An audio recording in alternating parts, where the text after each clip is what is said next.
Mesdames, Messieurs, bienvenue à l'émission Toute la Bible en parle. Une émission évangélique qui démontre bien que la Bible est bel et bien d'actualité à notre époque. Et nos invités aujourd'hui seront Pierre Lebel et la chanteuse Thérèse Lachapelle. Elle sera avec nous aujourd'hui et pour les 2 prochaines semaines. Alors, nous avons aussi des choses à vous offrir dès le début de cette émission. Et je pense qu'aujourd'hui, je commence avec bonne nouvelle aujourd'hui. C'est un cadeau, ça vous est offert gratuitement, de la Société biblique canadienne. Et c'est écrit en français moderne. Si vous n'avez pas encore reçu votre copie, nous vous invitons à le faire dans quelques instants après avoir vu les livres. Vous allez pouvoir remarquer les numéros de téléphone et vous allez pouvoir faire la demande pendant l'émission de ces livres-là. Alors, le Nouveau Testament en français courant vous est offert tout à fait gratuitement. Il y a aussi Le Christ inconnu par Gaston Racine. Ce livre-là a été en demande. Des centaines de personnes l'ont demandé. Vous l'avez devant vous, Le Christ inconnu.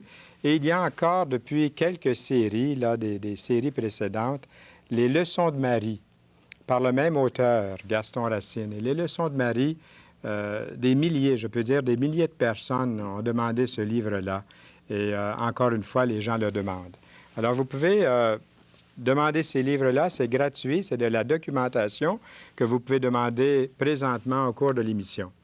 Et il nous ferait plaisir aussi d'avoir votre participation. Vous avez des questions, vous allez voir les numéros de téléphone au cours de l'émission qui vont paraître. Les voilà devant vous. Notez-les bien. Je les lirai à haute voix un petit peu plus tard au cours de l'émission, ceux qui veulent les noter rapidement, et commencer à nous appeler même au cours de cette émission. Et après l'émission, bien sûr, dans certains endroits, il y a des répondeurs qui peuvent continuer à faire le suivi avec vous. Mais pendant l'émission, vous avez le privilège peut-être de parler à quelqu'un qui est là au bout du fil. Eh bien, comme j'ai dit tantôt, c'est un vrai privilège d'accueillir nos invités aujourd'hui. Premièrement, Pierre Lebel. Pierre Lebel qui fait partie de Jeunesse en mission. Et nous allons apprendre ce que c'est Point de repère et Jeunesse en mission dans quelques instants. Sois le bienvenu, Pierre. Ça me fait tellement plaisir de vous accueillir ici, de t'accueillir ici à l'émission Toute la Bible en parle. Merci beaucoup, Fernand. Et j'aimerais savoir, pour pouvoir bien s'identifier avec toi, ce que tu fais dans la vie, ton travail, ta famille, juste pour un petit peu te connaître davantage. Bien, je suis directeur de Jeunesse en mission Montréal et donc directeur par de fait donc, du Point de repère Centre d'alternative chrétienne donc au centre-ville de Montréal. Et ça, je vais en parler un peu plus tantôt. Alors ça, c'est mon travail donc à temps plein. Sinon, mon épouse est très impliquée dans le quartier et dans différentes formes de bénévolat auprès de la population et dans certains organismes communautaires. Alors, on veut effectivement donc vivre pleinement au sein de notre communauté et connaître les gens, les voisins, les voisines et intervenir là où on le peut. Puis vous avez des enfants au travers de ça? Oui, 3. Une famille? Oui, c'est 3 ça, enfants. 3, oui. Est-ce que vous voulez nous dire ce que vous nous disiez avant l'émission? Là, c'est intéressant. Bien. À propos de vos enfants, votre famille. C'est ça. Donc, notre aîné, Joseph, qui a maintenant 18 ans, a terminé son secondaire, donc cet été, au début de l'été. Notre fille, Naomi, qui en a 17, qui vient d'avoir ses 17 ans le mois dernier, elle est en secondaire 5. Et notre dernier, Caleb, vient juste de commencer en maternelle. Alors, il semble, jusqu'à un certain point, toute la scolarité a été, à différents moments, pénible et on recommence le cycle encore pour les 12 prochaines années. Alors, c'est très intéressant. Mais vous nous disiez, oui, c'est passionnant, vous nous disiez que c'est un bon garçon. Ah oui. Et puis c'est un garçon, vous aviez 2 filles, donc il fallait... Non, un garçon et une fille. Garçon-fille, c'est ça. Notre aîné est un garçon, oui. Alors, ça veut dire qu'on recommence à zéro.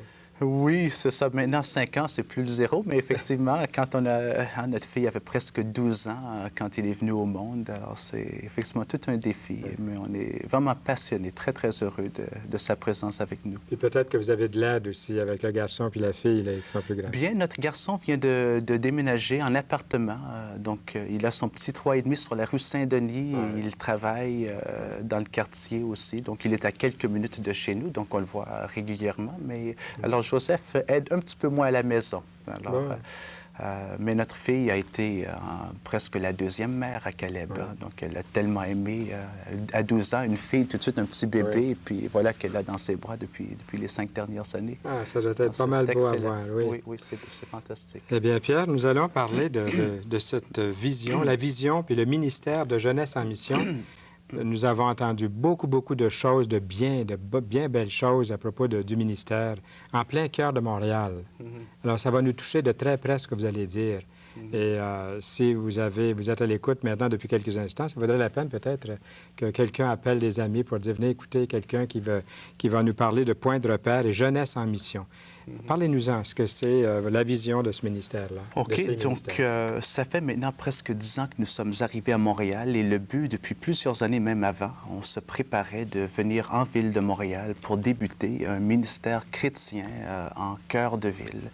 Et donc, c'était un travail bien préparé pendant de nombreuses années dans la prière et aussi pour préciser nos orientations. Et dès notre arrivée à Montréal, Jeunesse en mission a fondé le Point de repère Centre d'alternative chrétienne. Et c'est vraiment par cette appellation que nous sommes connus dans le quartier et dans le centre-ville. Et ce ministère-là, donc, on a voulu se donner une identité qui serait appropriée pour les communautés, les populations qui habitent le centre-ville. Quand on parle d'alternative, de culture alternative, c'est un langage qui date de mon époque, des années 70. Alors, mais surtout l'idée de pouvoir apporter dans une société post-chrétienne, une société donc qui n'a plus comme référence ni l'Église, ni les Saintes Écritures, ni le Christ. On est dans une société que j'appellerais personnellement païenne de nos jours, si on veut vraiment être honnête. Alors, comment apporter et articuler pour cette population un évangile qui leur soit pertinent, qui réponde à certaines de leurs questions? Alors ça donne un peu l'orientation. Donc, notre désir a voulu, dès notre arrivée à Montréal, de vouloir pénétrer le cœur de la ville et avec un évangile qu'on dit holistique, c'est-à-dire un évangile qui réponde à tous les besoins de la personne, pas juste ses besoins spirituels, sauver son âme, etc., et la vie éternelle, mais aussi répondre à des besoins actuels, des besoins de tous les jours. Comme? Bien, je pense aux personnes atteintes du sida avec lesquelles on travaille depuis de nombreuses années. Ah oui. Alors là, quand on est arrivé à Montréal, déjà dès notre première année, en 86, on a été mis en contact avec des personnes qui mouraient du sida. Et dès cette année-là, l'automne 86, on a été interpellés par toute cette réalité. C'est là même, c'était les débuts de cette maladie du sida. Et en tant qu'organisme, on a voulu nous informer. Et puisqu'on était effectivement dans le quartier du centre-ville, on habite le plateau, notre premier bureau se trouvait sur le plateau, mais on a quand même une équipe et un autre bureau dans ce qu'on appelle le village gay à Montréal. Et là, donc, on travaille au sein de la communauté homosexuelle, toxicomane aussi, et ce sont les personnes à risque. Alors, on a été confrontés par le sida depuis 9 ans. Et, vous avez une maison, là, qui est bien en vue, où les gens peuvent venir? On a un bureau, un petit local qui est bien visible. Et c'est de là que vous sortez? C'est ça, donc c'est ça. Pas moi personnellement, donc on a quand même plusieurs aspects de notre ministère, de notre travail dans le centre-ville et le travail donc auprès, que ce soit des Sidéens, la communauté du village gay. Alors ça, c'est seulement un des aspects de notre travail. On travaille aussi auprès des personnes impliquées dans le nouvel âge et ainsi que les étudiants. Alors, dans une proche collaboration avec les groupes bibliques universitaires. Alors, c'est ça. Donc, juste pour dire... Vous êtes quand même très visible là, au centre-ville. Oui. C'est que dès notre arrivée, on a constaté qu'il y avait certaines communautés très présentes, très influentes dans la société actuelle aussi, qui étaient sans évangile, et des communautés qui étaient, de par leur vécu, de par leur comportement, de par leurs idéologies ou quoi, étaient très loin de l'Évangile. Alors, comment rejoindre ces communautés-là? Et puisque c'est là que le Seigneur nous a appelés à vivre parmi ces personnes-là, donc on a été tout de suite poussés à réfléchir. Donc, on a ciblé, effectivement, dès notre arrivée, la communauté homosexuelle, la communauté des étudiants et aussi la communauté du nouvel âge. Oui.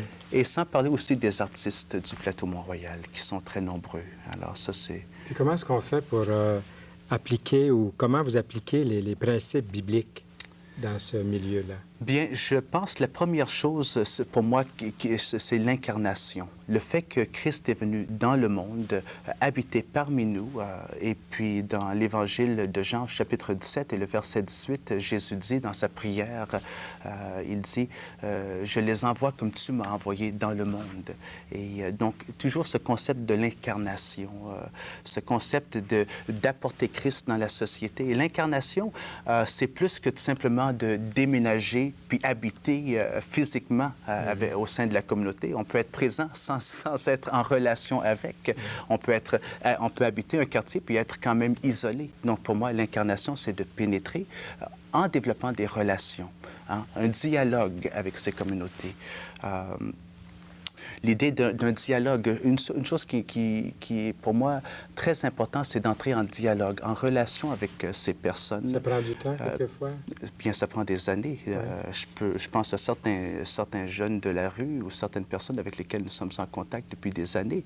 Et bien qu'ils savent qu'on est chrétien, ne sont pas nécessairement intéressés du premier coup, mais de là, en les respectant, sans leur pousser notre vérité, mais en les respectant, puis en entrant donc dans une relation respectueuse, il y a quand même une confiance qui s'établit. Et il faut comprendre que les gens à notre époque vivent dans une certaine méfiance dans leurs relations. Beaucoup de personnes sont blessées, viennent de familles brisées, hein, on parle de l'éclatement de la famille. Beaucoup de personnes blessées, en quête d'identité à notre époque. Et très souvent, leur première approche dans une relation, c'est plutôt par la méfiance. Je te connais pas, je te fais pas confiance. Et bâtir cette confiance, c'est un travail à long terme. Si on vient tout de suite en leur disant, tu es pécheur, tu as besoin de l'Évangile, tu as besoin de te repentir, là, tout de suite, on vient en pointant du doigt.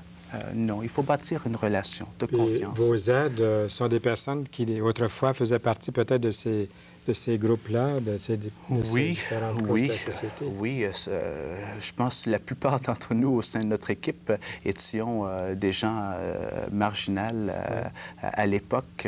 Ça fait quand même un certain nombre d'années que la plupart d'entre nous connaissons Jésus-Christ. Alors, on a fait un bout de chemin, mais la plupart d'entre nous viennent d'un arrière-plan très marginal. Un qui était profondément impliqué dans l'homosexualité, a fait de la prison pour autre chose. Alors, ces gens-là ont eu des vies transformées par l'Évangile. Oui, effectivement. Quels sont d'autres fruits du ministère? Bien, je pense, il y a toutes sortes de choses qu'on pourrait dire, mais je pense, d'une part, la collaboration avec un certain nombre d'églises. Je pense qu'une des choses qui m'a été très importante ces dernières années, c'est de réaliser qu'aucun organisme, aucune église locale, si on veut dire, ainsi, peut répondre de façon absolue aux besoins de sa communauté toute seule. Quelque part, nous avons besoin de mettre en commun nos ressources pour pouvoir rejoindre certains groupements et développer certains ministères. Donc, je pense un des fruits pour moi, ça a été le développement de tout ce réseau de confiance entre églises. Et puis, en quelque sorte, ça nous a permis effectivement d'être un aide pour un certain nombre d'églises qui étaient confrontés soit avec le sida ou confrontés avec des questions du nouvel âge. Alors, avec une équipe comme la nôtre, où on a fait face et on fait face à ces communautés, bien, on peut donner des conférences, des conseils. Alors, je pense que ça, c'est un fruit définitif pour la communauté. Dans le centre-ville, que ce soit au sein du Nouvel Âge ou de nouveau la communauté du village gay, on a pu voir effectivement un certain nombre de personnes se convertir, venir à Christ et ça, c'est le plus beau fruit. Ça, c'est le plus beau fruit. Par contre, c'est un fruit qu'on ne voit pas à tous les jours. Il faut comprendre ça. Comme j'ai dit tantôt, habitant dans une société païenne, post-chrétienne, où pour la plupart des gens de notre société, la Bible, l'Évangile, c'est quelque chose d'archaïque, c'est du passé, c'est une porte fermée. Pour beaucoup de personnes, bien, il faut regarder ailleurs. Les alors, changements ne sont pas toujours visibles dans leur vie. Lorsqu'ils viennent au Seigneur Jésus-Christ, ça peut prendre un certain temps avant de voir... Oui, effectivement. Déjà, pour une personne d'accepter Christ comme Seigneur et Sauveur, c'est une affaire de 3, 4, 5 ans dans certains cas. Et ça, je peux l'avouer. Je pense à un jeune qui est venu au Seigneur en début d'automne, qui avait le sida. Ça faisait 7-8 ans qu'il était connu par certains de nos équipiers. Et c'est juste dans les quelques semaines avant sa mort du sida cet automne qu'il s'est converti. Mais il est parti en paix. Oui. Alors, c'est ça qui est formidable. Il n'aurait jamais réchauffé les bancs d'une église, mais il est là-haut déjà nous attendant. Donc ça, c'est formidable. Il fait partie de la communauté. Oui, puis ce serait bon de mentionner aussi la marche pour Jésus. Je pense que les Montréalais, puis aussi bien des gens autour de Montréal, puis dans la province, ont vu chaque année cette marche pour Jésus où tout le monde vient ensemble pour démontrer leur affection pour le Seigneur Jésus-Christ. Est-ce que vous voulez nous en parler un petit peu? Oui. Alors, la Marche pour Jésus, il faut dire que c'est quelque chose qui a débuté en Angleterre, à Londres, en 87, et c'était quelques églises et aussi Jeunesse Samson qui étaient impliqués dans un premier événement. C'était un événement ponctuel qu'ils étaient pour faire pour une fois. Ils attendaient peut-être, si le Seigneur le voulait, 5000 personnes. Et puis, il pleuvait, comme il le fait souvent à Londres, et puis ils se sont retrouvés 15 000 personnes. Donc, ils ont dit, mais en 88, on va marcher de nouveau. 55 000 personnes. Et puis en 89, ça s'est étendu partout au Royaume-Uni. Et puis dans les années subséquentes, alors ça c'est devenu vraiment un mouvement mondial, de sorte qu'en 94, nous étions 178 pays, puis environ 12 millions de croyants qui se sont regroupés dans nos villes et qui avons marché pendant 24 heures consécutives selon les fuseaux horaires pour célébrer notre foi commune dans la personne de Jésus-Christ. Alors, à Montréal, c'est depuis 1993 que nous marchons et je peux dire que la raison première dans mon cœur pour m'avoir impliqué dans ce projet-là, c'est que ça témoigne à une société, dans cette société post-chrétienne qui n'a aucune référence, de leur montrer une Église qui est en santé. Une petite Église, mais quand elle est unie, quand elle vient ensemble dans sa célébration, elle est joyeuse, elle est heureuse, elle a quelque chose à contribuer. Puis on voit à la Marche pour Jésus, ici à Montréal, depuis 1993, on a marché, c'est ça, les 3 dernières années, et on prépare d'ailleurs déjà à 1995, le 25 mai. Oui, le 25 mai 1996, nous marcherons de nouveau à Montréal. Et puis la Ville de Québec m'ont confirmé qu'eux marcheront encore cette année. Il y a quelques autres régions du Québec qui considèrent la possibilité de marcher en 1996. Mais ce qui est formidable, c'est que depuis les 3 dernières années à Montréal, on regroupe une moyenne de 6 000 chrétiens de plus d'une vingtaine de différentes confessions chrétiennes pour célébrer notre seul Seigneur Jésus. Alors ça, c'est formidable. Je pense à l'année 94, lorsque nous marchions sur la rue Saint-Denis. Et quand on pense à tous les petits bistrots, les cafés, puis les gens qui sont sur les terrasses en train de siroter leur bière ou leur café. Et puis quand on pense à la rue Saint-Denis, donc s'il y a un endroit où l'Église est loin, c'est bien là. Pour eux, l'Église, c'est quelque chose de donc historique. Ça a terminé dans les années 50-60. Et pour eux, de voir pendant 1 heure consécutive 6 000 personnes de passer devant leurs yeux, puis pas juste des personnes âgées, mais des jeunes, des enfants, des familles, des adolescents, avec une musique et des chants. Je pense que ça laisse un témoignage d'une Église en santé. Eh bien, là-dessus, mon cher Pierre Lebel, on va revenir tantôt ensemble pour le mot de la fin. OK. Peut-être penser la plus grande difficulté, on va avoir à peu près peut-être une demi-minute, c'est pas long, ou une minute, la plus grande difficulté qu'il peut y avoir ou le plus grand encouragement dans ce ministère-là, quelque chose comme ça. OK, parfait, merci. À tout à l'heure. OK. Eh bien, c'est maintenant à votre tour de nous appeler, de faire connaître, nous faisons connaître cette documentation et c'est à vous d'en faire la demande. Je ne sais pas si vous avez bien vu Bonne Nouvelle aujourd'hui. Du coin de l'œil, tantôt, je n'ai pas remarqué si on a vu Bonne Nouvelle aujourd'hui à l'écran. Vous le voyez maintenant, c'est un Nouveau Testament. La deuxième partie de la Bible, c'est en français moderne, en français courant, comme on dit souvent. Et il est à vous, c'est un cadeau de la Société biblique canadienne. Il y a aussi Les Leçons de Marie et Le Christ inconnu par Gaston Racine. Ce sont des ouvrages qui ont été en demande beaucoup. Et nous allons vous mettre les numéros de téléphone et je vais vous les donner à haute voix cette fois-ci pour que ceux peut-être qui auraient de la difficulté à les noter à l'écran peuvent aussi le faire. C'est le Edmonton 403 449 5291, Granby 514 375 45 75, Montréal et la Rive-Sud 514 467 9966 et Sherbrooke 819 566 69 46. Vous pouvez commencer à nous appeler dès l'instant et demander notre documentation, des cadeaux qui vous sont offerts. Il n'y a rien à payer. C'est à vous. Il vous suffit d'en faire la demande. Et nous avons le privilège, ça fait très longtemps que Thérèse Lachapelle n'était pas venue chanter ici et nous sommes très joyeux de la voir parmi nous. Elle va chanter la richesse de la vie. Elle chante « Je te loue, je te prie et je t'aime, car tu m'as fait du bien ». Et ça, c'est une chanson que vous allez fredonner aussi si vous pouvez sincèrement inviter Jésus au centre de votre vie. Nous l'écoutons dès l'instant.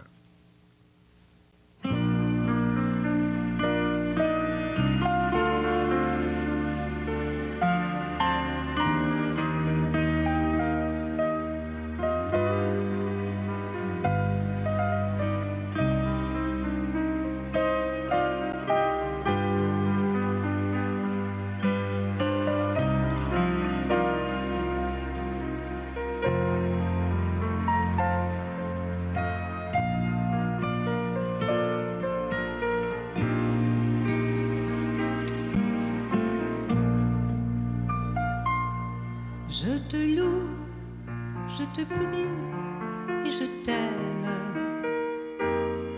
La richesse de ma vie, c'est ton esprit, Jésus. Goûter ta présence dans ma vie de chaque jour. Ta divine puissance me réconforte toujours.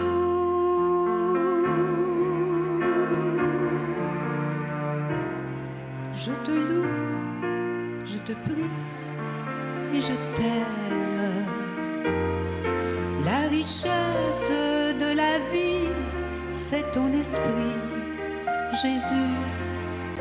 Dans la nuit profonde, tiens-moi par la main. Lumière du monde, éclaire mon chemin.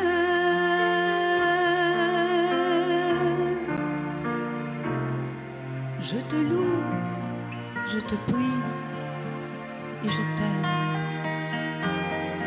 La richesse de la vie, c'est ton esprit, Jésus.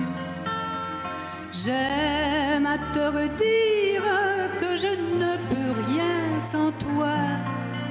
Dans ta paix, je veux vivre toujours plus près de toi.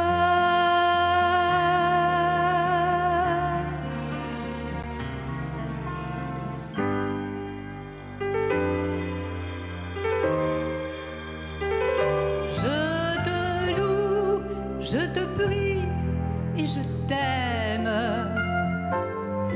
La richesse de ma vie, c'est ton esprit, Jésus. Quand la douleur m'assaille, que mon cœur est troublé, je gagne la bataille avec toi.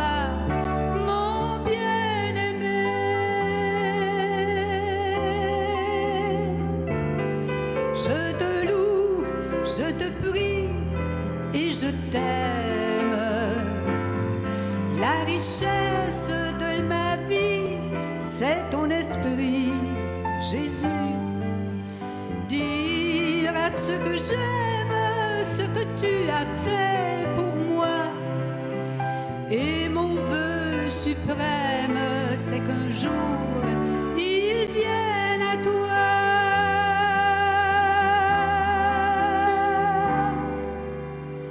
Je te loue, je te prie et je t'aime, car tu m'as fait du bien, car tu m'as fait du bien. Merci Seigneur.